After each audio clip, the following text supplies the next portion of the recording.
ಮಂಗಳೂರಿನಲ್ಲಿ ಇರುವಂತಹ ಪಾಕ್ ಮಹಿಳೆಯರು ಸೇಫ್ ದೀರ್ಘಾವಧಿ ವೀಸಾ LTVಗಳಿಗೆ ವಿನಾಯಿತಿಯನ್ನ ಕೊಡಲಾಗಿದೆ.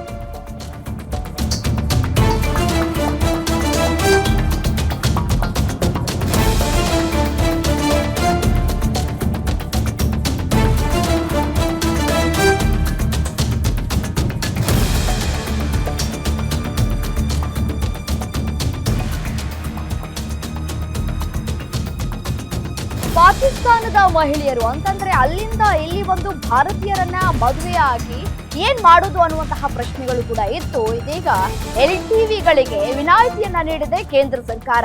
ವಿವಾಹ ಆದ ಹಿನ್ನೆಲೆ ಮಂಗಳೂರಿನಲ್ಲಿ ನೆಲೆಸಿರುವಂತಹ ಪಾಕ್ ಮಹಿಳೆಯರು, ಮಂಗಳೂರಿನಲ್ಲಿ ಇರುವಂತಹ ಇಬ್ಬರು ಪಾಕ್ ಮಹಿಳೆಯರಿಗೆ ವಿನಾಯಿತಿಯನ್ನ ಕೊಡಲಾಗಿದೆ.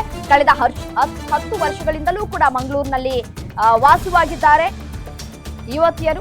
LTV ವೀಸಾ ಪಡೆದು ಭಾರತಕ್ಕೆ ಬಂದಿರುವಂತಹ ಯುವತಿಯರು ಪಾಕ್ ಪ್ರಜೆಗಳಿಗೆ 48 ಗಂಟೆ ಗಡುವನ್ನ ಕೊಟ್ಟಿದ್ದಂತಹ ಕೇಂದ್ರ ಸರ್ಕಾರ ನಾವೇನ್ ಮಾಡುವುದು ಅನ್ನುವಂತಹ ಗೊಂದಲಕ್ಕೂ ಕೂಡ ಒಳಗಾಗಿದ್ರು. ಬಟ್ ಆದ್ರೆ LTV ವೀಸಾವನ್ನ ಪಡೆದುಕೊಂಡು ಕಳೆದ 10 ವರ್ಷಗಳಿಂದ ಭಾರತದಲ್ಲೇ ನೆಲೆಸಿದ್ದಾರೆ, ಮಂಗಳೂರಿನಲ್ಲಿ ನೆಲೆಸಿದ್ದಾರೆ ಇಬ್ಬರು ಯುವತಿಯರು.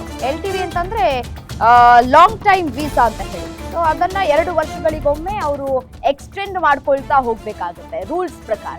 ಸೊ ಹಾಗಾಗಿ ಮಂಗಳೂರಿನಲ್ಲಿ ಇರುವಂತಹ ಪಾಕ್ ಮಹಿಳೆಯರು ಏನಿಬ್ಬರಿದ್ದಾರೆ ಅವರಿಗೆ ಯಾವುದೇ ರೀತಿಯಾದಂತಹ ತೊಂದರೆಗಳಾಗೋದಿಲ್ಲ. ಅವರು ಸೇಫ್ ಆಗಿದ್ದಾರೆ, ಆರಾಮಾಗಿ ಇಲ್ಲೇ ಸ್ಟೇ ಮಾಡ್ಬೋದಾಗಿರುವಂಥದ್ದು. ಸೊ ಯಾವುದೇ ತೊಂದರೆಗಳಿಲ್ಲ ಅನ್ನೋ ಸದ್ಯಕ್ಕೆ ಗೊತ್ತಾಗ್ತಾ ಇದೆ.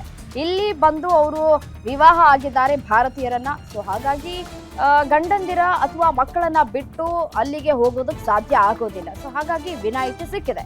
ಕಳೆದ 10 ವರ್ಷಗಳಿಂದ ಮಂಗಳೂರಿನಲ್ಲಿ ವಾಸವಾಗಿದ್ರು ಯುವತಿಯರು.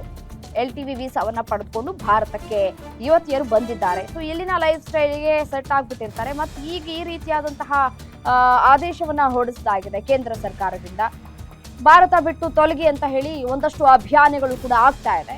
ನಾವೇನ್ ಮಾಡೋದು ಅನ್ನುವಂತಹ ಗೊಂದಲಕ್ಕೆ ಒಳಗಾಗಿದ್ರು ಪಾಕಿಸ್ತಾನಿಯ ಯುವತಿಯರು. ಮಂಗಳೂರಿನಲ್ಲಿ ಯಾರಿದ್ದಾರೆ, ಮದುವೆ ಆಗಿ ವಿವಾಹ ಆಗಿ ಇಲ್ಲಿ ದಾಂಪತ್ಯ ಜೀವನವನ್ನ ಕಟ್ಕೊಂಡಿರುವಂತಹ ಮಹಿಳೆಯರಿಗೆ ಇದೀಗ ರಿಲೀಫ್ ಸಿಕ್ಕಿದೆ, ಸೇಫ್ ಆಗಿದ್ದಾರೆ.